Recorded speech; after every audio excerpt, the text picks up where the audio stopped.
Now would you looky here. Seems like there's something missing in here. And I don't think it takes a genius to figure out what it is. That's my Lithium Pro starter battery. Missing in action because it got sent back to the factory. And that image right there of tools inside the back of a bass boat, well, that's something every bass fisherman doesn't want to see. That means you got problems somewhere.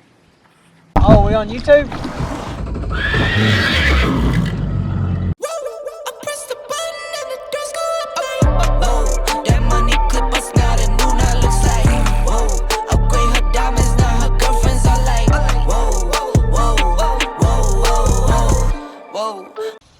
It's the Land Assassin. What's up, what's happening? Coming to you live and exclusively from my driveway. Yep, you heard that right. Ever since my last short where I did a little complaining about Lithium Pro's performance, I still have not been able to get back on the water. I sent the battery back to Lithium Pros. They're taking a look at it. Probably won't have that back for a while.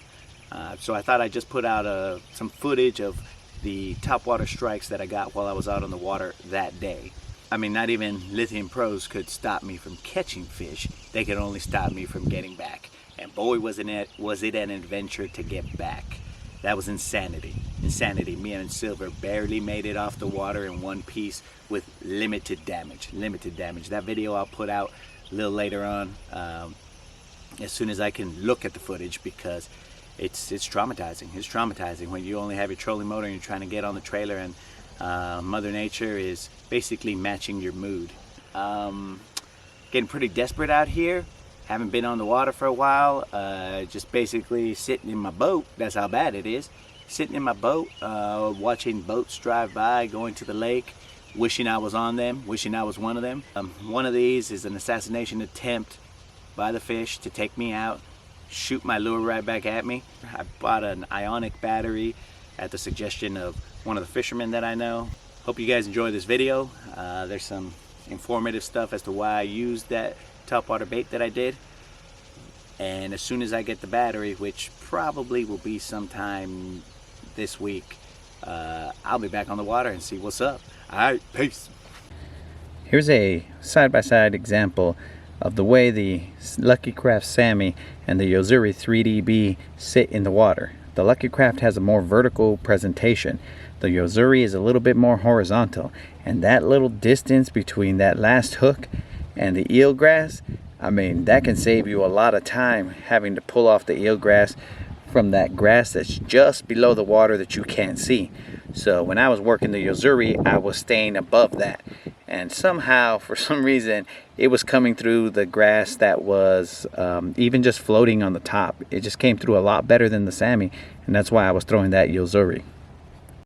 Now, admittedly, the footage on the right is not of a topwater landing. I'm actually throwing a jerk shad at this point in time.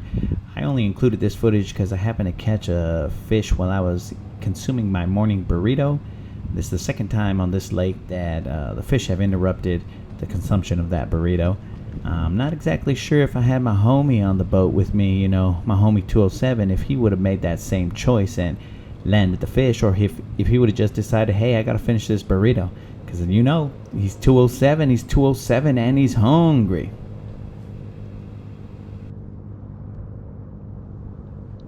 The footage on the left is an example of the floating eelgrass that you have to deal with just throughout the lake. I mean, if you can find a spot that you don't have that, well then hunker down, baby. And here's the example of the grass that I was talking about that was just beneath the surface, where the Yo-Zuri would shine as opposed to using the Lucky Craft Sammy. As you can see, I'm starting to get into some thick grass.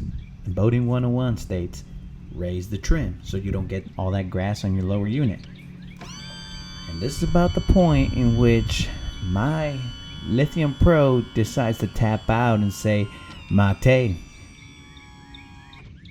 Yep, just tapped out.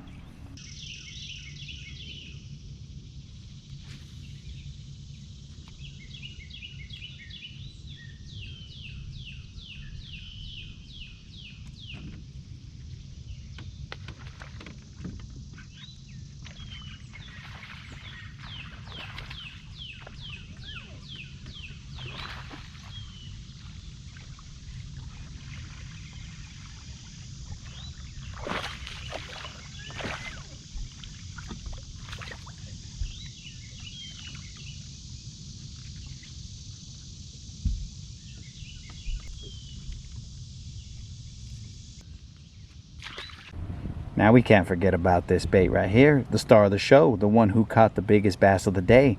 This sexy little live target rat. I mean, look here. Valiantly sacrificing itself to go catch that fish, but check that out. I mean, look how sexy those eyelashes are. I mean, come on. How can a bass resist that? Yep. I mean, in all honesty, I would have never even thrown this bait. Never would have even bought this bait. I was looking for a topwater frog, but somebody left this baby in my boat. I ain't gonna say who. So I decided, I'll just throw that, see what's up. And that happened to be the money maker right there.